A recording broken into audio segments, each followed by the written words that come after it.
شہید قاسم سلیمانی یا شہید عارف حسینی کی روح کو پڑھ کر بخش دے۔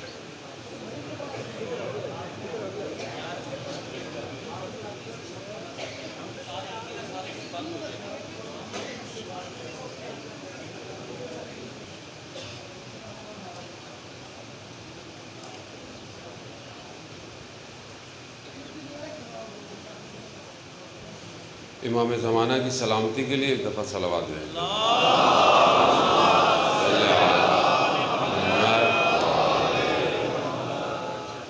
لا حول ولا قوة الا بالله العلي العظيم حسبنا الله ونعم الوكيل نعم المولى ونعم النصير أعوذ بالله من الشيطان الرجيم بسم الله الرحمن الرحيم الحمد لله الذي يؤمن الخائفين وينجي الصالحين ويضع المستكبرين ويهلك ملوكا ويستخلف آخرين والصلاة والسلام على رسول ثقلين محبوب رب المشرقين والمغربين جد الحسن والحسين نبينا سيدنا بالقاسم محمد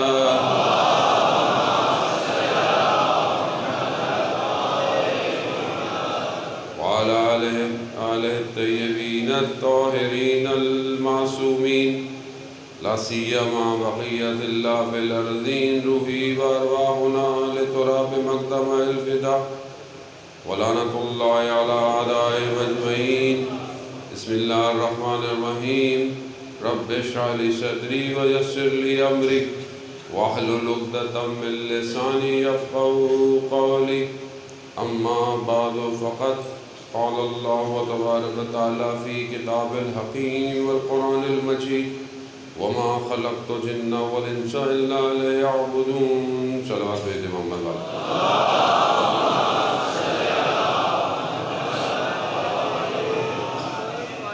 عزاداران سید الشہداء ماہ محرم ہے اور پروردگار نے ہمیں توفیق دی کہ چند دن سے ہم سید الشہداء علیہ السلام کا غم منائیں اور نہ صرف منائیں بلکہ اس پیغام کو جسے امام حسین علیہ السلام 61 ہجری میں کربلا لے کر آئے تھے اس پیغام کو پوری دنیا تک پہنچائیں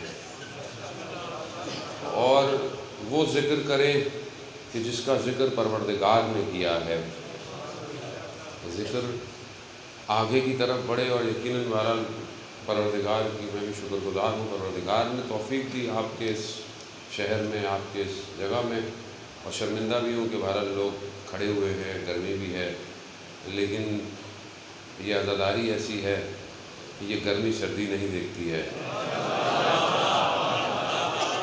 اور یہی وجہ ہے کہ آج تک شیطان پریشان ہے کہ صدیاں گزر گئیں، لوگ دن بدن بڑھتے چلے جا رہے ہیں، اپنے چھوٹے چھوٹے ہتھ کنڈے وہ ہر سال کوشش کرتا ہے، پوری کوشش ہوتی ہے اس کی، ایک اس کا ایجنڈا عالمی ہے، ایک اس کا ایجنڈا علاقائی ہے، اور وہ اپنی پوری کوشش کرتا ہے کہ کسی نہ کسی طریقے سے شیعہ سنی اختلاف کرائے، سنی سنی اختلاف کرائے، شیعہ شیعہ اختلاف کرائے۔ یہ خیر اس کا پیٹرن ہے۔ لوگ بعض اوقات کہتے ہیں اس کو کیا ہوتا ہے، اس کو فائدہ کیا ہوتا ہے، شیطان کو کیا فائدہ ہے؟ تو شیطان نے اصل میں پہلے دن ہی قسم کھا لی تھی کہ جب اسے پروردگار نے کہا کہ حضرت آدم کو سجدہ کرو تو اس نے سجدہ نہیں کیا۔ کیوں نہیں کیا؟ کیونکہ وہ اپنے آپ کو بہتر سمجھتا تھا۔ پہلی چیز جس نے برباد کیا وہ تکبر ہے، یعنی اپنے آپ کو بہتر سمجھنا، میں بہتر ہوں، میں بڑا ہوں، میں آگ سے بنا ہوں، میں خاک کو سجدہ کروں گا۔ آگ جو ہے وہ کیونکہ پہلے سے تھی، خاک بعد میں بنائی گئی، اب اپنے سامنے یہ دیکھتے تھے حضرت آدم کو ایک دن میں خلق نہیں ہوئے. یہ جو مٹی ہے جس کو کیا، اس کو بہت عرصے رکھا رہا. یہ ملائکہ گزرتے رہتے تھے، دیکھتے رہتے تھے یہ ہے کیا. پھر جب پروردگار نے اپنے قدرت الہی سے، اپنے ہاتھوں سے، اب ہاتھ تو ظاہر ہے اللہ کے نہیں ہے، اللہ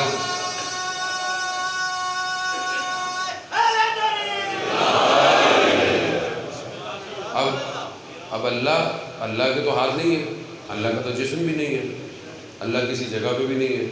اللہ تو ہر جگہ ہے. جو کسی جگہ پہ کسی مکان میں سما جائے وہ خدا تھوڑی ہوتا ہے. سب کو جواب دے رہا ہوں، جو سمجھدار ہیں ان کو سمجھ جانا چاہیے. کیونکہ ہماری عادت ہے اپنے مطلب کی بات تو لے لیتے ہیں، دوسری چھوڑ دیتے ہیں. یہ سب کو جواب ہے. خالق کائنات کا نہ کہیں سما سکتا ہے. اب آپ ماشاءاللہ پڑھے لکھے لوگ ہیں یہاں پہ اور سننے والے لوگ ہیں، قدیمی عزاداری ہے کو جو کچھ بناتا ہے، جو بھی کوئی بھی شخص. اب آپ کے یہاں ماشاءاللہ چنیوٹ میں فرنیچر مشہور ہے، آپ کا لکڑی سے آپ بناتے ہیں. اب آپ جتنی اچھی بھی فرنیچر بنا لیں، کرسی بنا لیں بہترین ہو، اس میں ہیرے بھی لگا لیں، آپ اس میں ساری چیزیں لگا لیں، لیکن رہے گی کیا؟ آپ کی مخلوق ہی رہے گی. وہ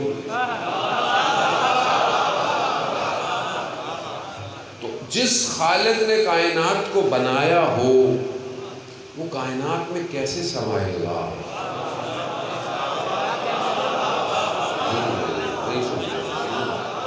محترم امام حسین لا الہ الا اللہ کے لیے کربلا آئے تھے، اور اگر یہ توحیدی کمزور ہے تو پھر مقصد امام حسین نہیں سمجھ میں آئے گا.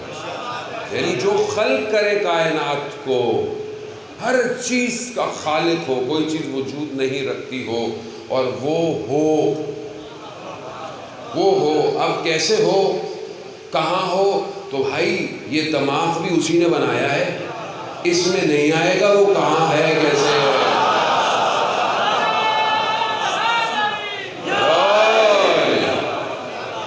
بس جتنا بتایا ہے اتنا لے لو. اول سے ہے آخر تک رہے گا. اب اول کب ہے نہیں پتا، آخر کیا ہے بس ہے. ہمارے حصے میں یہی ہے بس. یہ جو ہمارا حصہ ہے نا، یہ دنیا ہے. تو اسی دنیا کو ہم نے ایسا بنانا ہے کہ ہم بھی اس دنیا سے جب نکلے تو ہم بھی وہاں رہے جہاں موت نہیں آنی. قرآن کیا کہہ رہا ہے؟ ہم فیہا خالدون. تم وہاں ہمیشہ رہو گے. کہاں رہو گے؟ ہمیشہ رہو گے.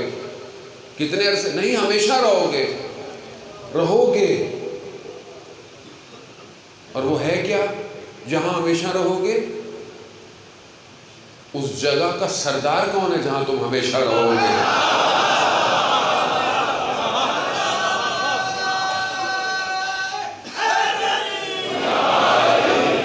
آپ سمجھ میں آیا؟ بس تھوڑی سی، آپ جانتے ہیں ساری باتیں، بس معرفت ہے، بس جتنی حاصل ہو جائے خدا کا شکر کریں. اب سمجھ میں آیا کہ آپ کس کے ذکر کے لیے بیٹھے ہوئے ہیں؟ جو سید الشباب الاہل الجنہ، یعنی تم جنت میں ہمیشہ رہو گے.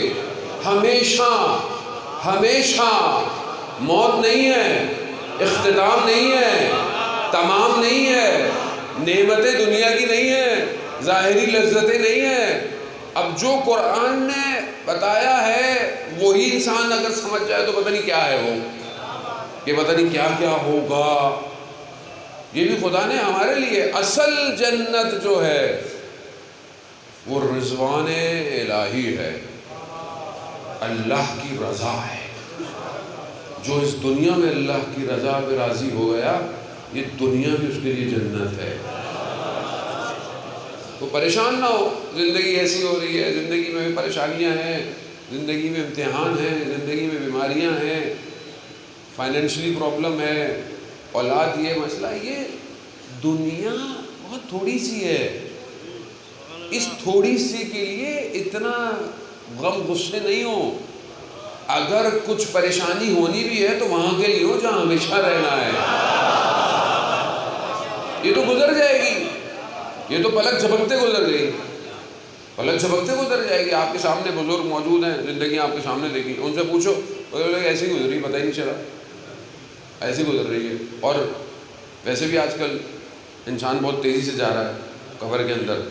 حالات ایسے ہو گئے ہیں, آخری زمانہ بڑھتا جائے گا, حادثاتی موتیں بڑھتی چلی جائیں گی, بڑھتی جا رہی ہیں. آخری زمانہ ہے بالکل.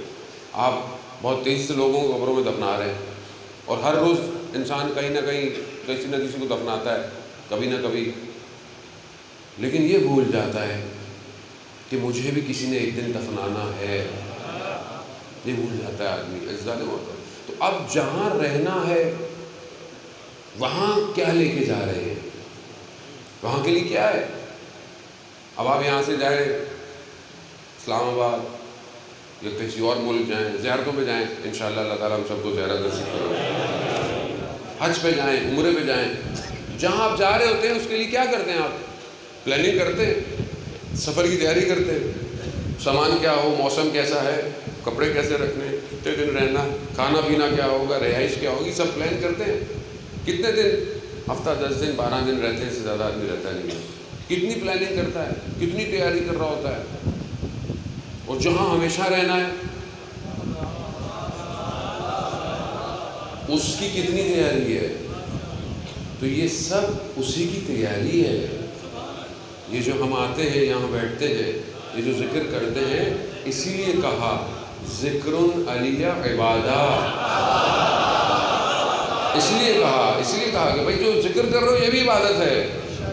اب مسجد نبوی ہے, اصحاب رسول بیٹھے ہوئے ہیں, اور ایک صحابی رضوان اللہ تعالیٰ علیہ دیکھ رہے ہیں. کس کو؟ حضرت علی کے چہرے کو. رسول خدا نے پوچھا کہ کیا دیکھ رہے ہو؟ کہا آپ ہی نے تو کہا ہے حضرت علی کے چہرے کو دیکھنا عبادت ہے. میں عبادت کر رہا ہوں. اب ہمارے دور میں پروگرام کر رہا تھا کرسچنس کے ساتھ اور ہندوؤں کے ساتھ اور دوسرے علماؤں کے ساتھ, تو مولا کی شخصیت پہ تھا, انٹرنیشنل پروگرام تھا. تو اہل سنت کے عالم تھے افریقہ کے عالم, ساؤتھ افریقہ کے. انہوں نے بڑا اچھا بیان دیا, کہنے کہ یہ حدیث انہوں نے دوسرے خلیفہ سے بھی بتائی. دوسرے خلیفہ جب اپنے پہلے خلیفہ جو تھے وہ اپنے آخری وقت میں جب مریض تھے تو امہات المومنین سے یہ روایت بیان ہوئی. تو وہ بیوی نے فرمائی یہ بیان, اور بابا سے پوچھا. مولا علی ان سے ملنے گئے, جب واپس گئے تو انہوں نے پوچھا کہ بابا آپ اتنے غور سے حضرت علی کے چہرے کو دیکھ رہے تھے, آپ نے پلک بھی نہیں جھپکی. تو خلیفہ اول فرماتے ہیں کہ میں نے رسول سے سنا ہے کہ جو علی کے چہرے کو دیکھتا ہے وہ عبادت کر رہا ہے. تو میں عبادت کر رہا ہوں.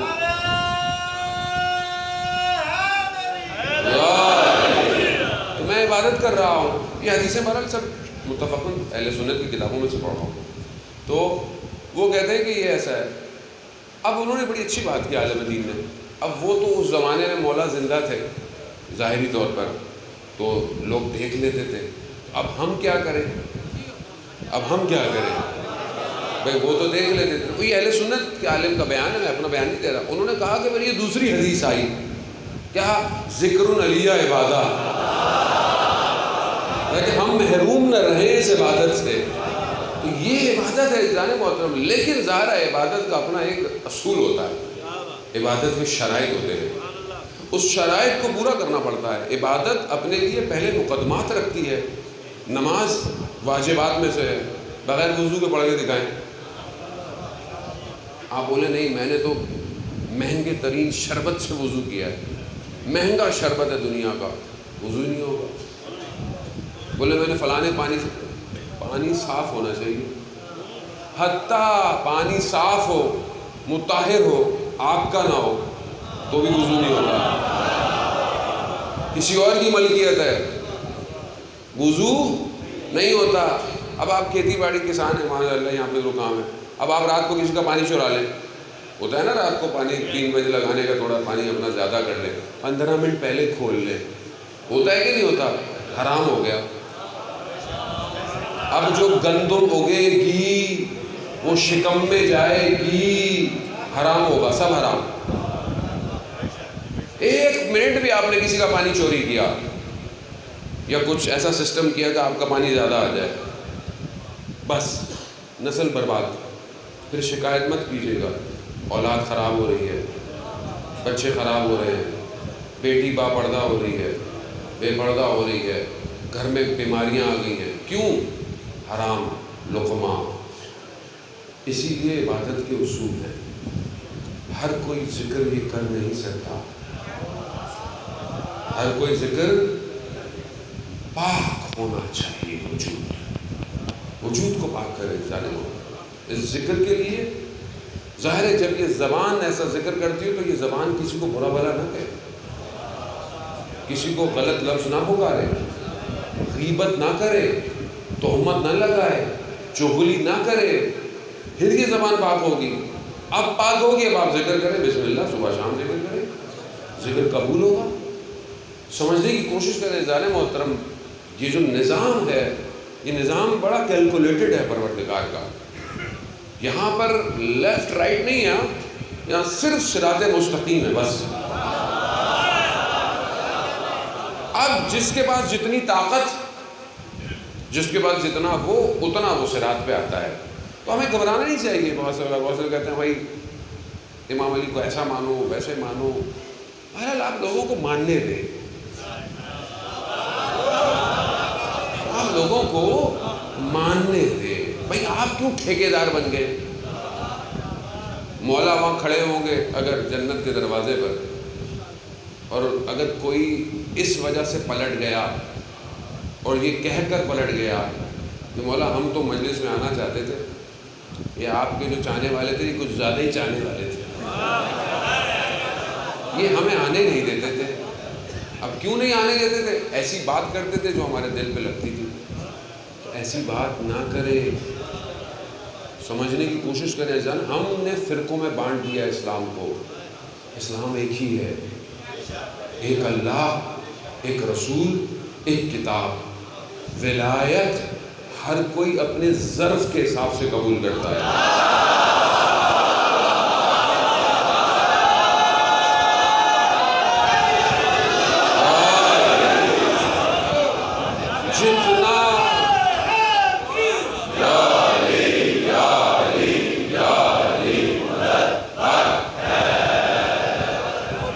جتنا ظرف بڑھتا چلا جائے گا، بوزر کمبر بنتا چلا گیا، بڑھتا گیا بڑھتا گیا بڑھتا گیا۔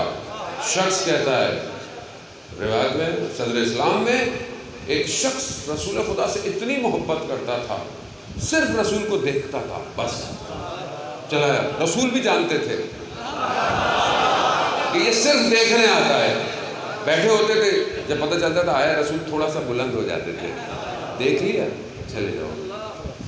اس کو یہ تھا کہ کبھی میں مسجد میں آؤں، سب سے پہلا میں شخص ہوں جو رسول کے چہرے کو دیکھے۔ لیکن ہے نا محبت رسول سے۔ اب کیوں ہم بچپن سے سنتے ناتے کہ مدینہ کی گلیوں میں انسان گم ہو جانے کو دل چاہتا ہے۔ ظاہر ہے تو رسول سے محبت جب تک نہیں ہوگی، جب تک ہم مولا کی معرفت نہیں رکھ سکتے۔ کیوں؟ اچھا ہم گھبرا جاتی ہے پبلک نا، کیونکہ ہم لوگ سمجھتے ہیں کہ صرف وہ ہمارے اہل سنت بھائی رسول کا ذکر کریں گے۔ بھائی مسئلہ یہ ہے ہم جتنا ذکر کرتے ہیں یہ سب وہی ہے جو رسول نے فرمایا ہے۔ اب وہ شخص ایک دن صبح فجر میں بولا سب سے پہلے میں پہنچوں۔ اب صبح اس نے دیکھا کہ قدموں کے نشان بھی اتنے زیادہ نہیں ہیں، ایک ہی کوئی ہے۔ اب پہنچا، اب کیا دیکھا اس نے مسجد میں؟ دیکھا کہ حضرت سلمان فارسی بیٹھے ہوئے ہیں۔ اب اس نے تھوڑے سے غصے میں بولا کہ رسول ہیں اور حضرت سلمان ہیں۔ کہا سلمان تم ساری رات مسجد میں تھے یا آسمان سے اترے ہو؟ کہا مجھے قدموں کے نشان نظر نہیں آ رہے۔ تو حضرت سلمان کیا فرماتے ہیں؟ میں نے اپنے قدموں کو رسول کے قدموں میں ضم کر دیا ہے۔ سلمانو منا اہل بیت۔ وہ ویسے نہیں، جتنا ظرف ہوگا اتنا درجہ بڑھتا چلا جائے گا، بڑھتا چلا جائے گا۔ یہی وجہ ہے کہ جتنے ظرف بڑے تھے وہی کربلا ہے، ہر کوئی نہیں آیا، اور ایسے آئے آج تک دنیا پریشان ہے کہ یہ کون تھے جو 61 ہجری میں آئے تھے۔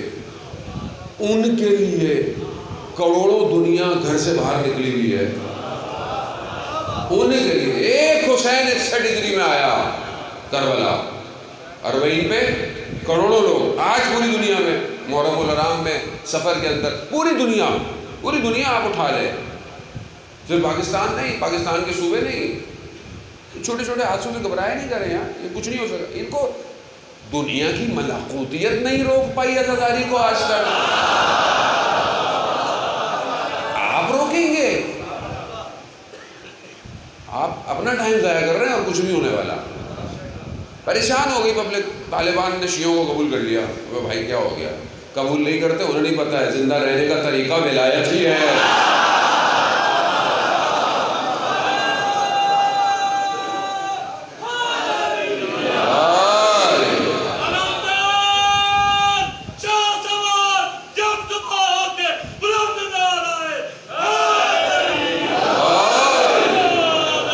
گھبراؤ نہیں بھائی، بہتر ہے قبول کر لو۔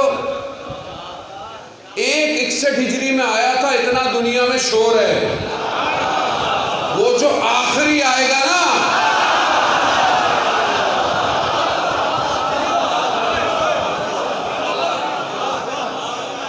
پھر موقع نہیں ملے گا۔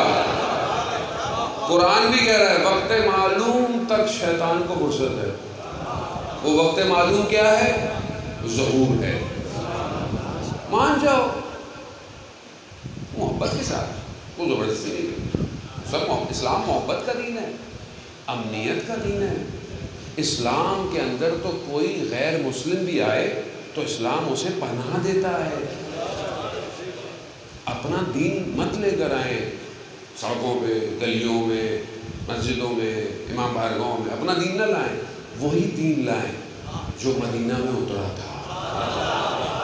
اسی گھر سے دین لیں جس گھر کے باہر رسول خدا اپنی زندگی کے آخری 6 مہینے تک یہ سلام کرتے رہے، السلام علیکہ یا اہل بیت النبوہ و معدن الرسالہ و مختلف الملائکہ۔ یہ وہی گھر ہے کہ جہاں پر معدن الرسالہ ہے، یہی گھر ہے جہاں ملائکہ کی آمد و رفت ہے۔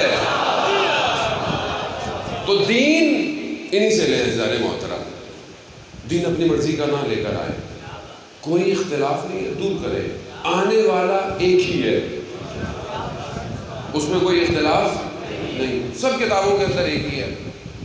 آپ سیاستہ اٹھا لیں، آپ انجیل اٹھا لیں، آپ توریت اٹھا لیں، آپ بدھزم کی کتابیں اٹھا لیں، زرتشت کی کتابیں اٹھا لیں، آنے والا ایک ہے، ایک ہے، نام الگ الگ ہے، کہیں کوئی اور نام ہے، کہیں موعود ہے، کہیں جو ہے وہ ماشا ہے، کہیں کچھ اور ہے، مگر مسلمانوں کے متفقن علیہ کون ہے؟ امام مہدی اجل اللہ تعالیٰ فرجہ صلی اللہ محمد، اس کی تیاری کرے عزیزان محترم، اپنے آپ کو ٹکڑوں میں نہ بانٹے، اس کی تیاری کرے۔ وہ پردہ غیبت میں انتظار کر رہا ہے کہ میرے جانے والے کب صحیح ہوں گے۔ ہمیں اپنے آپ کو صحیح کرنے کی ضرورت ہے، ہمارے اپنے اندر مشکلات ہیں، ہم ذاتی طور پر گرفتار ہیں۔ انسان خود جانتا ہے کہ وہ کتنا گھرا ہوا ہے۔ اگر انسان اپنے باطن پر نگاہ ڈالے تو اسے پتہ چل جائے گا۔ ایک طالب علم کہتا ہے، اس کے ایک استاد تھے آیت اللہ شمس الدین نے اپنی کتاب روزگاران میں یہ واقعہ بیان کیا۔ ایک جوان طالب علم ہے، اس کا ایک استاد ہے جو کہ اندر کی اصل حالت کو دیکھ لیتا ہے، جو انسان کی اصل اندر کیفیت ہوتی ہے۔ ایک تو یہ ظاہر ہے، آپ اچھے کپڑے پہنے ہوئے ہوں، خوشبو لگائے ہوئے ہوں، یہ ظاہر ہے. ایک اندر ہے، اندر کتنا خوشبودار ہے اسے ہر کوئی نہیں دیکھ سکتا. اسے وہ ولی خدا ہی دیکھ سکتے ہیں جن کی اندر کی آنکھ کھلی ہوئی ہو، وہ دیکھ سکتے ہیں. وہ ایک دن بازار سے گزر رہا تھا، بازار میں اس نے نامحرم لڑکی کو دیکھ لیا. لڑکی پہ نگاہ پڑ گئی اس کی، بس وہ نگاہ پڑنی تھی تو وہ دل کے اندر وہ تصویر محفوظ ہو گئی آگے. اب یہ بعض اوقات جوان کہتے ہیں مطلب ہماری نیت اچھی ہے، ہم تو غلط نیت سے تھوڑی دیکھ رہے ہیں. نیت اچھی ہو کہ بری ہو، اگر تصویر خراب ہے نا تو وہ اندر سیف ہو جاتی ہے اور وہ پھر اذیت کرتی ہے، تکلیف دیتی ہے. اسی لیے آپ کو اپنی آنکھوں کی حفاظت کرنی ہے. جانے محترم آج کل ویسے ہی موبائل کا دور ہے، سوشل میڈیا، ہر چیز، گناہ سستا ہو گیا ہے، گناہ کرنا سستا ہو گیا ہے. آپ کوئی نہیں دیکھ رہا آپ کو، اکیلے بیٹھے ہوئے، مگر علم یعلم بأن اللہ یرا، مگر کیا خدا تمہیں نہیں دیکھ رہا؟ خدا تو دیکھ رہا ہے. اس نے بھی ایسے دیکھا، لڑکی کی تصویر دل پہ بیٹھ گئی. اب یہ اپنے استاد کے پاس گیا، استاد کی خدمت میں پہنچا. استاد کو کہا کہ میرے اندر کی کیفیت کیا ہے؟ استاد نے بولا کہ میں تمہیں نہیں دیکھ سکتا. کہا کیوں؟ کہا جب تک وہ لڑکی تمہارے ساتھ ہے. وہ لڑکی ساتھ کہاں ہے؟ اندر، ذہن میں. اتنا شرمندہ ہوا. کہا میں نے وضو کیا، 2 رکعت نماز پڑھی، سجدے میں رویا، گڑایا، پروردگار سے معافی مانگی، توبہ کی، اور پھر میں نے حضرت سیدہ کو واسطہ دیا، بی بی میری عزت آپ کے ہاتھ میں ہے، مجھے بچائیں. بیوی نے کرم کیا، اس تصویر کو اس کے اندر سے باہر نکال دیا. پھر یہ اپنے استاد کے پاس گیا. استاد نے بولا ہاں اب تم اندر سے صاف ہو گئے. ایک گناہ انسان کو برباد کر دیتا ہے. ایک گناہ، آپ نے اتنی محنت کی ہو تعلقات بنانے میں، سنوارنے میں، ایک جملہ آپ کا آپ کے سگے رشتے توڑ دیتا ہے. غصے، غضب، انسان منہ سے جب نکل جائے تو تیر کی طرح واپس نہیں آتا، زخم دے دیتا ہے. غضب کی حالت میں انسان پتہ نہیں کیا کیا بول لیتا ہے. انسان آسرا نہیں کرتا کہ بول کیا رہا ہے، اور اوپر والا ایک لفظ ریکارڈ کر رہا ہے. اس کی مشینری بہت اسٹرانگ ہے. وہ ہمارے موبائل کی طرح نہیں ہے ڈیٹا جگہ بھر گئی. ادھر ہارڈ ڈسک بہت بڑی ہے، سیف ہو رہا ہے. ایک جملہ سیف ہو رہا ہے. ایک شخص کہ جو مر گیا تھا کچھ عرصے کے لیے، یعنی اس کی کتاب چھپی ہے 3 منٹ قیامت کے، اردو میں بھی پرنٹ ہو گئی ہے. 100 صفحے کی 99 صفحے کی کتاب ہے، PDF بھی پڑھی ہوئی ہوگی، آپ کو مل جائے گی انٹرنیٹ پہ. اس کو ایک موت آئی کچھ دیر کے لیے، یعنی جب اس کا آپریشن ہو رہا تھا تو وہ مر گیا. وہ دنیا میں 3 منٹ تھے جب ڈاکٹر فیصلہ کر رہے تھے کریں کیا، لیکن اس 3 منٹ میں اس نے عالم برزخ کا سفر کیا. اس کا روز حساب کتاب اس نے دیکھا. ایک جگہ وہ یہ کہتا ہے کہ میں بری بات نہیں کہہ رہا تھا کسی کو غلط لفظوں سے، برابر والا کہہ رہا تھا، میرے کانوں میں آئے، میں سن رہا تھا. اس سننے کا مجھے برزخ میں حساب دینا پڑ گیا. سننے کا، میں تو نہیں کہہ رہا، تم برابر میں کھڑے کرو، کیوں نہیں روکا؟ کیوں تم نے اس کو؟ اتنا معاملہ دقیق ہے. شہید دستغیب اپنی کتاب میں ایک عالم دین کا واقعہ بیان کرتے ہیں کہ انہوں نے اپنے والد کو خواب میں دیکھا اور پوچھا عالم برزخ کیا ہے؟ یہ ظاہر ہے ہم نے مر کے کہاں جانا ہے؟ عالم برزخ میں جانا ہے. قبر کیا ہے؟ عالم برزخ ہے، عالم ملکوت ہے. جو مومن ہے اس کی قبر وادی السلام میں ہے. جو دنیا میں کہیں بھی دفن ہوتا ہے اس کی روح کو نکال کے وادی السلام لے جاتے ہیں، نجف وہاں پر. اور جو ہے وہ دوسرے لوگ ہوتے ہیں، وہ ایک اور وادی ہے میرے خیال میں یمن کی طرف وہ وادی ہے، وہاں لے جاتے ہیں. اب جب آدمی مرتا ہے تو ایک عالم کھل جاتا ہے، ایک عالم. تو اس نے اپنے والد سے پوچھا وہاں کیا ہے؟ مرنے کے بعد کیا ہے؟ یہ جو ہم آپ کے لیے فاتحہ پڑھتے ہیں، ثواب دیتے ہیں، صدقہ دیتے ہیں، خیرات دیتے ہیں، نیاز دیتے ہیں، یہ جو بھی کرتے ہیں، یہ آپ کو کیا دیتا ہے؟ توجہ ہے نا بھائی؟ آپ نے اپنے والد والدہ، خدا اگر دنیا چلے گئے، خدا ان کی مغفرت فرمائے، جو زندہ ہیں ان کا سایہ آپ کے اوپر قائم رکھے، آپ کیا کرتے ہیں؟ بھائی میں والد کے لیے، کہ ان کے ثواب کے لیے مثلا کسی کو لباس دے دیا، کسی کو کھانا کھلا دیا، ہے نا؟ ایسا کرتے ہیں آپ. یہ ان کو کیسے پہنچتا ہے؟ تو وہ انہوں نے پوچھا کہ یہ بابا آپ کو کیسے پہنچتا ہے؟ تو وہ کہتے ہیں بیٹا یہاں جو عالم ہے یہ دنیا نہیں ہے، لیکن میں تمہیں مثال سے سمجھا سکتا ہوں. کہا کہ ایک آدمی گرم کمرے میں ہو، شدید گرم، دھواں نکل رہا ہو، شدید دھواں، سانس لینا مشکل ہو رہی ہو، ایسے میں کھڑکی کھلے اور اس سے ایک تازہ ہوا کا جھونکا آئے. کہا تمہارا ہمیں کچھ بھیجنا بالکل ایسے ہی، ایک صلوات پڑھ کر تمام مرحومین کے لیے بھیجنا.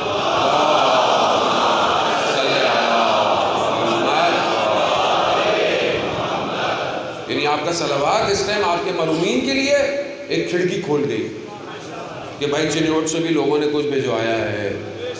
یہ حقیقت ہے عزیزان محترم. اب انہوں نے پوچھا بابا تو اب یہ تو ہو گئی نیکیاں، اب قبر کا عذاب جو کہتے ہیں، عالم برزخ میں عذاب، یہ کیسا ہے؟ تو انہوں نے کہا میں اس کو بھی تمہیں سمجھا نہیں سکتا، میں تمہیں مثال دیتا ہوں. کہا چاروں طرف پہاڑ ہوں، پہاڑ، اور خوفناک بھیڑیے تمہارے پیچھے لگے ہوئے ہوں، اور تمہیں بھاگنے کی جگہ نہ ملے. یہ برزخ کا عذاب ہے. سخت ہے عزیزان محترم. ائمہ علیہ السلام کی روایات ہے، کہا کہ عالم برزخ کو خود تم دیکھو، ہم قیامت میں تمہاری شفاعت کریں گے.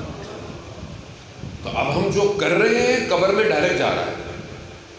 قبر یا عالم برزخ ایسے نہیں کہ جائیں گے، نہیں، ابھی بیٹھے بیٹھے عالم برزخ بن رہا ہے. ہر روز آپ جو کام کرتے ہیں عالم برزخ بنتا جا رہا ہے، بنتا جا رہا ہے، بنتا جا رہا ہے، بنتا جا رہا ہے. اچھا کام کریں گے جنت کے باغوں میں باغ ہوگا، غلط کریں گے جہنم کی کھڑکی ہوگی جو قبر میں کھلے گی، اور فرار نہیں ہے وہاں سے. یہاں بیمار ہو آدمی ہاسپٹل چلا جاتا ہے، یہاں بیمار ہو آدمی کہیں پہنچ جاتا ہے. اور یہ وہ جگہ ہے، اگر تو اولاد اچھی ہے تو بھائی کچھ کرے گی، اگر اولاد اچھی نہیں تو کوئی آسرا ہی نہیں ہے. اس لیے کہتے ہیں کہ اپنی اولاد کی تربیت صحیح کرو، ذمہ داری ہے، یہ نعمت ہے. آج کل دنیا ماڈرن ہو گئی ہے، آج کل اولاد بھی ایسی ہو گئی ہے، ماں باپ کی سنتی نہیں ہے. یہ اسلامی قدریں محفوظ رکھے. معاشرہ آج ویسٹرن ہوتا جا رہا ہے، چاہے گاؤں ہو چاہے کوئی بھی ہو، اسے کوئی فرق نہیں پڑتا. آج یہ مصیبت موبائل، جہاں فائدے ہیں وہاں نقصانات بھی ہیں. اب باپ کو نہیں پتا کہ بیٹی کیا کر رہی ہے موبائل کے ساتھ، چاہے گاؤں ہو. اس میں تعارف کی بات نہیں ہے، گاؤں دیہات میں زیادہ معاملہ خراب ہے، زیادہ معاملہ خراب ہے. رات کے پیکج، فری پیکیجز، کون بات کرتا ہے رات کو؟ آپ کیا جو ہے وہ کھادے یا کھالے منگوائیں گے رات کو فون پہ؟ کون بات کرتا ہے رات کو؟ جوان طبقہ برباد ہو رہا ہے. ماں باپ کی ذمہ داری ہے بیٹوں، بچوں، جوانوں میں پہنچے. اپنے آپ کو اگر اپنی اولاد کے قریب نہیں کیا، یہ معصوم کی روایت ہے. مرجئے جو اس زمانے میں خراب عقیدہ رکھتے تھے، وہ کہتے ہیں اگر تم اپنی اولاد تک نہیں پہنچے مرجئے پہنچ جائیں گے. اگر آج ہم اپنی اولاد کو خیال نہیں کریں گے تو یہ دنیا کا میڈیا، یہ فیس بک، یہ یوٹیوب، یہ انسٹاگرام، یہ نیٹ فلکس، یہ ڈزنی، یہ سب آپ کے گھروں میں گھس چکا ہے، برباد کر رہا ہے. سمجھنے کی کوشش کر. اس حالت میں امام تک نہیں پہنچ پائیں گے.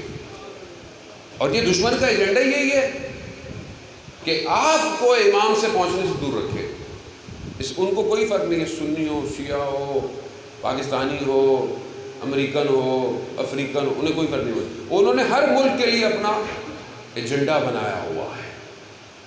تو یہ ہماری ذمہ داری ہے کہ ہم اپنے ملک پاکستان میں رہتے ہوئے مسلمان اور پھر پاکستانی بن کے دکھائیں تاکہ اپنے ملک کو بھی آگے لے کے جائیں اور وقت امام کی خدمت میں پیش کر سکے۔ ایک جوان کا واقعہ آپ کی خدمت میں پیش کرتا ہوں کہ آپ کو پتہ چلے کہ انسان جوانی کی قدر کرے۔ آیت اللہ شمس الدین ایک اور عالم دین آیت اللہ تبریزی سے غالباً بیان کرتے ہیں، اور وہ کہتے ہیں کہ میرے گھر میں کچھ رینوویشن ہو رہی تھی، گھر میں کام دیوار وار صحیح کرنے کی، کچھ رنگ کرنا تھا، کچھ مزدور تھے گھر میں جو کام کر رہے تھے، ان میں ایک جوان تھا، اس کو میں دیکھتا تھا، اس کی کیفیت بڑی الگ ہے، حالت بڑی، جب وقفہ ہوتا ہے لوگ کھانے پہ بھاگتے، یہ جوان پہلے نماز پڑھتا تھا پھر کھانا کھاتا تھا، تو میں سوچتا اس سے کوئی بات کروں لیکن موقع نہیں ملتا تھا۔ ایک دن سیڑھی کی ضرورت تھی، سیڑھی چاہیے تھی بڑی سی، تو کرایہ پہ منگوائی سیڑھی، کام کیا، اس کو میں نے بولا کہ واپس دے کر آؤ۔ یہ سیڑھی واپس دینے گیا تو تھوڑی دیر لگی اسے آنے میں، معمول سے زیادہ، تو مجھے بہانہ مل گیا کہ میں اس سے بات کروں۔ تو میں نے بولا کہ تمہیں اتنی دیر کیوں لگی سیڑھی کیوں مجھے لے کر آئے، دے کر آئے؟ کہا کہ سیڑھی کافی لمبی تھی اور گلی کی دیواریں گلی چھوٹی تھی، جیسے آپ کی پتلی پتلی گلیاں ہیں، تو اب سیڑھی اگر میں آرام سے نہیں لے کے جاتا تو کسی کی دیوار پہ لگتا، حق الناس تھا، لوگوں کا حق ہے دیوار، میں کہاں سے اس کو پورا کرتا، تو میں آرام سے جا رہا تھا۔ آیت اللہ کہتے ہیں کہ یہ عام جوان فوراً پوچھا انہوں نے، تمہاری امام زمانہ سے ملاقات ہوئی ہے؟ تو جوان کیا کہتا ہے؟ کہتا ہے 1 گھنٹہ پہلے آپ کے شہر میں ہی تھے امام، یعنی اس مقام پہ مزدور ہے۔ فوراً آیت اللہ کہتے ہیں میری ملاقات ہو سکتی ہے؟ کہاں ہو سکتی ہے؟ اگر آپ اپنے آپ تک پہنچ جائیں، اپنے آپ تک پہنچ جائیں۔ کیسے پہنچیں اپنے آپ تک؟ کیا کریں؟ جب انسان مریض ہوتا ہے تو کون پہنچتا ہے؟ ڈاکٹر، نرس، میڈ، مریض ہے نا، کچھ تو کوئی کر نہیں سکتا، یہ نہیں پہنچے بندہ مر جاتا ہے۔ ہم اندر سے مریض ہیں، کوئی ڈاکٹر نہیں آئے گا، یہ تو خوش قسمت ہے جس کو کوئی مرشد مل جائے، جس کو کوئی مرشد۔ آیت اللہ قاضی رضوان اللہ تعالیٰ علیہ ارشاد فرماتے تھے اگر تمہاری زندگی کے 40 سال مرشد ڈھونڈنے میں بھی لگ جائے نا تو بھی تم نے کوئی نقصان نہیں کیا۔ مرشد ایسا ہو، مرشد کہ جو اندر سے واقف ہو، اندر کو جانتا ہو۔ عزیزان محترم، وہ بات مجھے ہمیں بھی پتہ ہے، لوگ ہم سے کہتے ہیں کہ آپ اتنے استادوں کا ذکر کرتے ہیں، ہم کہاں سے ڈھونڈیں ان استادوں کو؟ بات یہ ہے کہ دیکھیں، آدمی کی نیت سچی ہو تو ایک پہلے بزرگ کہتے تھے نا، نیت سچی ہو تو مرشد دروازے پہ آ جاتا ہے، مرشد دروازے پہ آ جاتا ہے۔ خدا کا نظام ہے، اگر انسان خدا کی بارگاہ میں گڑ گڑائے تو خدا اس کی تربیت کا انتظام کر دیتا ہے، بھیج دیتا ہے کسی نہ کسی طریقے سے آپ کی۔ لیکن آپ چاہیں، اگر آپ نہیں چاہیں گے تو کچھ نہیں ہو سکتا۔ علامہ طباطبائی رضوان اللہ تعالیٰ علیہ کے جو بہت بڑے مفسر قرآن جنہوں نے تفسیر المیزان لکھی، جو ابھی تک سب سے بڑی تفسیر پائی جاتی ہے، بیت اللہ جوادی حفظ اللہ لکھ رہے ہیں کہ جو بھی یقیناً وہ خود ان کے شاگرد ہیں، اس سے بہتر تفسیر شیعوں کے پاس زمانے میں موجود نہیں تھی۔ اتنی بڑی تفسیر ہے، قرآن سے قرآن کی آیتوں کی تفسیر ہے، وہ قرآن کی آیتوں سے ہی قرآن کی آیتیں جواب دے رہی ہے۔ وہ جب نجف پہنچے مولا کی بارگاہ میں پڑھنے کے لیے تو انہوں نے بھی گنبد دیکھا مولا کا، کہا کہ میں آ گیا ہوں، مجھے پڑھائے گا کون؟ ابھی گھر پہنچے ہی تھے یا رستے میں آیت اللہ قاضی طباطبائی مل گئے، کہا ہم ہیں نا پڑھانے کے لیے، لیکن مانگنا در سے ہی پڑتا ہے، باب علم سے مانگیں گے تو علم ملے گا، اور سارا علم وہیں سے ہے، سارا علم، یہ نہ سمجھے کیمسٹری، فزکس، میتھس یہ کہیں اور سے، سارا کیمسٹری کیا ہے؟ مالیکیولز ہیں، یہ میٹر ہیں، یہ سارے جتنے بھی ہم ڈیوائڈ کرتے ہیں. فزکس کیا ہے؟ ڈائمینشنز ہیں. سارے علم لگا لیں. فلانا علم کیا ہے؟ سب علم اس کی مخلوقات کا ہے. تو جس کے ہاتھ میں کائنات ہو، نہیں سمجھے بھائی؟ امام جعفر صادق علیہ السلام، اللہم صلی علی محمد. امام سے پوچھا کہ مولا آپ سے جو پوچھیں یا بس آپ پوچھیں، آپ سب بتا دیتے ہیں. یعنی امام کیا ہے؟ امام یعنی کیسے آپ کہتے ہیں کہ ہر چیز ہمارے احاطے میں ہے، ہر چیز ہمارے احاطے میں. کیسے آپ کے احاطے میں؟ پھر کائنات آپ کہتے ہیں ہمارے احاطے میں، کیسے؟ کہا کہ سامنے برتن رکھا ہو، اس برتن میں کھانا ہو، تو کیا کرو گے؟ جہاں سے تمہارا دل چاہے کھا سکتے ہو نا. کیوں؟ تمہاری دسترس میں ہے، تمہارے سامنے ہے. کہا پوری کائنات ہمارے سامنے ایسے ہی ہے. تو یہ یار امام کو سمجھے، کائنات کا امام. امام فرقوں کا نہیں ہے، امام جو ہے وہ کسی مسلک کا نہیں ہے. آخر کیا وجہ ہے کہ سید الشہداء کی یاد عیسائی بھی مناتا ہے، ہندو بھی مناتا ہے، مسلمان تو مناتے ہی ہیں؟ کیوں؟ ان کو کیا ملتا ہے؟ ان کو کیا ملتا ہے؟ کیوں یہ ایسا نام پوری دنیا میں ہے؟ کیوں کرسچن جو ہے وہ کہتے ہیں کہ اگر ہمارے پاس ہوتے امام حسین علیہ السلام تو ہم پوری دنیا کو مسیح کر چکے ہوتے اس ٹائم. گاندھی نے کیوں کہا اگر میرے پاس 72 ہوتے تو میں پوری دنیا فتح کر چکا ہوتا؟ کیوں؟ کیونکہ یہ پیغام بشریت کی بقا کا ہے، کسی فرقے یا کسی مذہب کا نہیں ہے. یہ ہماری غلطی ہے جو ہم نے اس کو محدود کر دیا، ہم نے اس کو روک لیا. نہیں یہ ہمارا، یہ تمہارا، اس میں یوں، اس میں یوں. کیونکہ ہمیں پتہ ہی نہیں ہے امام کس کو کہتے ہیں. ہم تو امام کو سمجھتے ہیں شاید مطلب بہت ہوا تو کوئی بہت بڑا عالم ہوگا. عالم کہاں سے؟ علماء جو زمانے کے مجتہد عالم ربانی کہ جن کے آگے کائنات کھلی ہوتی تھی. آیت اللہ قاضی طباطبائی کہتے ہیں کہ جب میں تہجد کی نماز پڑھتا تھا نجف کے نخلستان میں تو 1 گھنٹے کی نماز ہوتی تھی تہجد کی، تو جو دنیا کی چیزیں تھیں وہ مجھ سے منقطع ہو جاتی تھی اور مجھے زمین اور آسمان کے ذکر سنائی دیتے تھے. جو شاگرد ہے کتنے 100 سال بعد کا، وہ کائنات کے ذکروں کو سن رہا ہے. نہیں سن رہا. بھائی راوی کہتا ہے مجھے مجبوراً آپ کو سفر کروانا پڑا ہے، وقت بڑا تیزی سے جو ہے وہ میں بہت معذرت چاہتا ہوں، لوگ کھڑے ہوئے ہیں کیونکہ بہرحال کہیں نہ کہیں آپ کو پہنچانا ہے. دیکھیں زان محترم، راوی کہتا ہے کہ مدینہ میں بارش نہیں تھی، لوگ نمازیں پڑھ رہے ہیں، دعائیں مانگ رہے ہیں، کہتی ہوئی کہ بارش نہیں آ رہی. راوی کہتا ہے میں نے دیکھا ایک سیاہ فام غلام اپنے رخسار کو خاک پہ رکھا ہوا ہے اور کیا کہہ رہا ہے؟ پروردگار اگر تو نے بارش نہیں بھیجی تو میں رخساروں کو زمین سے نہیں اٹھاؤں گا. کہا اس کے جملے ختم نہیں ہوئے بارش شروع ہو گئی. تو جملے ختم نہیں، بارش. راوی کہتا ہے میں پریشان ہو گیا، یہ ہے کون؟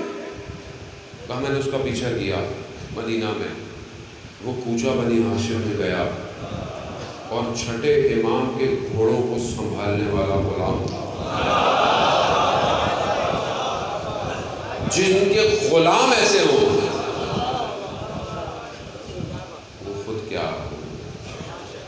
اب ہمیں کیا پتا ہے ظاہر و کرم، لیکن اس کا مطلب یہ نہیں کہ اب آپ کا جو دل چاہے ان کے لیے بول دے. جو انہوں نے کہا ہے اتنے ہی رہے، اتنے ہی رہے. اوقات انسان کی اتنی ہے کہ اپنی اوقات میں رہ کے بات کرے تو ہی اس کی ویلیو ہوتی ہے. اپنی دائرے سے باہر نکلو گے تو کوئی فائدہ نہیں ہے. جیسے انہوں نے کہا ہے ویسا مانے، جو دعائیں انہوں نے کہی ہیں وہ دعائیں پڑھیں، جیسے انہوں نے عبادت سکھائی ہے ویسی نمازیں پڑھیں.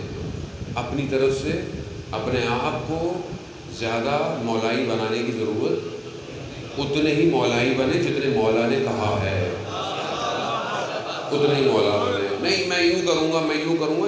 آپ کون ہیں؟ دین ان کے گھر اترا ہے، وہ بتائیں گے کیسے کیا کرنا ہے.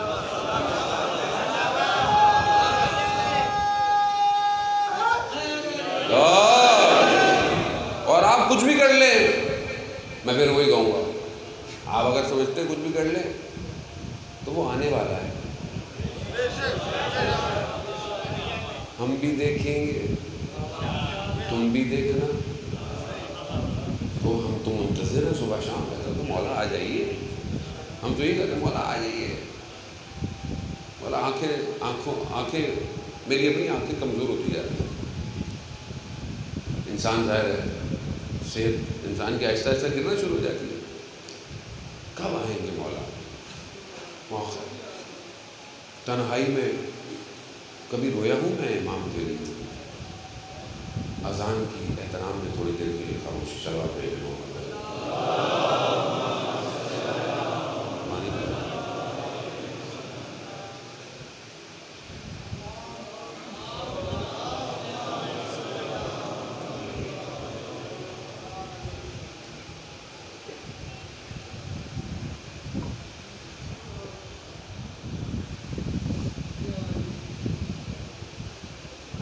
صلوات پڑھ محمد والے.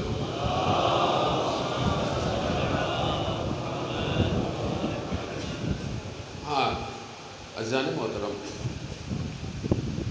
امام کو کتنا یاد کرتا ہوں. یوسف زہرا ہے نا، آخری چراغ ہے. کاش ہم کربلا ہوتے. یا لیتنی کنت معکم، کاش مولا ہم بھی کربلا ہوتے، ہم بھی کامیاب ہو جاتے. آخری یہ کہے گا نا کہ میں ہوں. کاش کیوں کہہ رہے ہو؟ اچھی بات. یہ روایت میں آپ کو پتہ ہے یہ جملہ کہنا روایت میں ہے 8ویں امام سے کہ جب بھی کربلا والوں کو یاد کرو کہو یا لیتنی کنت معکم فافوز فوزا عظیما. یہ ضروری ہے. کیوں؟ تاکہ تمہیں احساس ہو کہ تمہیں کربلا ہونا چاہیے تھا، ہونا چاہیے تھا کربلا، اور اپنے امام پر اپنی جان کو قربان کرنا تھا. امام بلائیں اور تم نہ آؤ، کیسے ہو سکتا ہے؟ آپ خود سوچیں کہ کیسے لوگ تھے یہ. امام نے بلایا اور نہیں آئے. تھوڑے سے لوگ آئے، لیکن جو آئے وہ بھرپور آئے. یعنی متزلزل نہیں تھے، شک نہیں تھا ان کو. وہ سمجھ گئے تھے کہ یہ جو شخص ہمیں بلا رہا ہے نا، یہ حیات ہے، یہی زندگی ہے. اس کو چھوڑ کر کوئی زندگی نہیں. زندگی یہی ہے، جتنا قریب ہو جاؤ گے اتنے زندہ ہو. اور یہی کیا کربلا والوں نے. دشمن سمجھا کہ میں نے مار دیا ان کو، لیکن کون مرتا ہے ان کی محبت میں؟ تو جو عام آدمی ویسے ہی مر جائے، ان ماتا حب آل محمد ماتا شہیدہ. جو اہل بیت کی محبت میں مر جائے ویسے ہی مر جائے، کسی وجہ سے بیماری سے حادثے سے، ویسے شہید ہے وہ تو. اور جو ان پر اپنی جان قربان کر دے وہ کیسا شہید ہوگا. یہی تو وجہ ہے کہ وہاں معاملہ کوئی اور تھا. وہاں شب عاشورہ ہر ماں اپنے بیٹے کو تیار کر رہی تھی. وہاں خوف نہیں تھا کہ صبح یہ ہو جائے گا صبح، بلکہ وہ یہ سوچتے تھے کہ پہلے کون جائے گا، پہل کون کرے گا. یہی معاملہ چلتا رہا. آپ نے سارے دن 10 دن مصائب سنے. 10ویں تک، اور پھر 10ویں کا دن روز عاشورہ سخت ترین دن ہے. مصیبت ایسی ہے. میرا 8واں امام کہتا ہے کہ ہمارے جد کے دنیا سے جانے کے بعد آسمان سے خون کی بارش آ جائے. بہت بڑی مصیبت ہے، یہ چھوٹی مصیبت نہیں ہے. یہ شخص جو کربلا میں شہید ہو رہا ہے، یہ شخص رسول کا نواسا ہے. رسول خدا نے اپنی زبان کو چوس چوس کر اس کو بڑا کیا ہے. لحموں کا لحمی، دموں کا دمی، گوشت بھی میرا گوشت ہے، خون میرا خون ہے.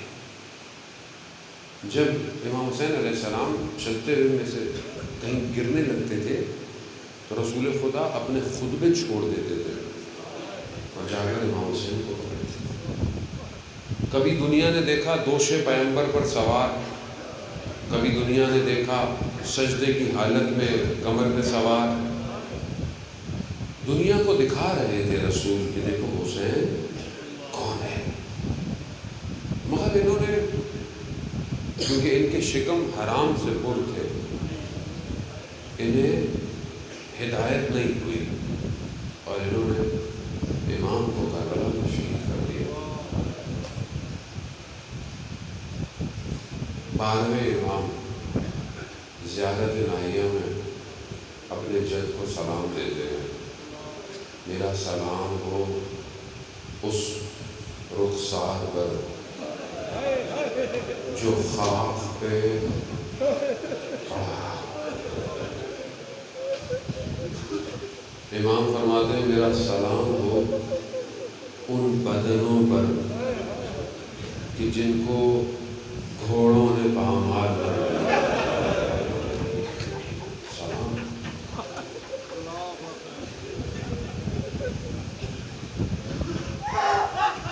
امام کہتے ہیں میرا سلام ہو ان جلتے ہوئے خیموں پر. ہاں زیادہ ہم تو عاشورہ تک بڑی محنت کرتے ہیں ظاہری طور پر، اور خدا ہی قبول کرتا ہے انسان تو کچھ، اور آپ بڑی طاقت بھی لگاتے ہیں عاشورہ اچھا ہو جائے. اس کے بعد کیا ہوتا ہے؟ پھر آپ آرام کرتے ہیں. آپ 10 دن تھک گئے، جلوس، ماتم، سبیلے، مجلس، 10 کی رات آپ تھک جاتے ہیں. شام غریبہ کے بعد میرا سلام ہو اس بیوی پر، میرا سلام ہو اس بچی پر کہ جو صبح سے مصیبتیں دیکھ رہی ہے اور اب مصیبتوں کا آغاز ہو رہا ہے. بڑے یہ مسائل تو اس امام کے ہیں کہ جسے کربلا میں تو بیمار تھے نا کربلا میں. پوچھنے والے پوچھتے تھے میرے مولا آپ اتنا گریہ کیوں کرتے ہیں؟ اتنے سال گزر گئے کربلا کے مولا بس کر دیں. پانی لاتے ہیں تو روتے ہیں آپ، کھانا لائیں تو آپ روتے ہیں، بستر پہ آپ نہیں سوتے، آپ زمین پہ سوتے ہیں. مولا کیوں ایسا؟ مولا کیا فرمایا؟ میرے سامنے میرے بابا کو بھوکا اور پیاسا شہید کر دیا، میں کیسے آرام کروں؟ حضرت یعقوب کا ایک یوسف کھویا تھا. حضرت یعقوب جانتے تھے حضرت یوسف زندہ ہے، کھویا تھا. آنکھیں سفید ہو گئی رو کے. یہاں 18 یوسف قربان ہو گئے. نہیں، شاید ابھی بھی آپ وہاں نہ، ہم نہیں پہنچ سکتے. امام سجاد کے بھائی ہے نا حضرت علی اکبر، بھائی حضرت علی اصغر بھی بھائی ہیں. کتنا سخت ہے جناب علی اکبر کی مصیبت، اتنی سختی کہ میرا امام یہ کہتا ہے کہ بیٹا خاک ہو آپ کے بعد دنیا ہے نا. سخت، اتنی سخت ہے کہ میرے مولا نے جنازہ نہیں اٹھایا.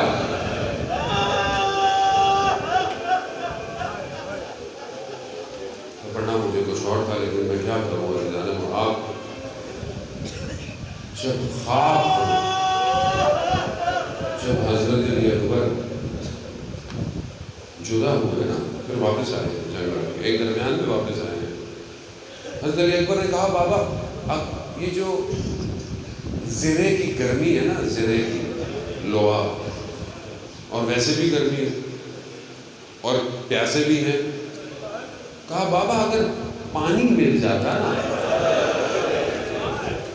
تو میں بتاتا جنگ کسے کہتے ہیں۔ مگر حضرت علی اکبر جانتے نہیں تھے کہ بابا کے پاس پانی نہیں ہے، پھر کیوں آئے؟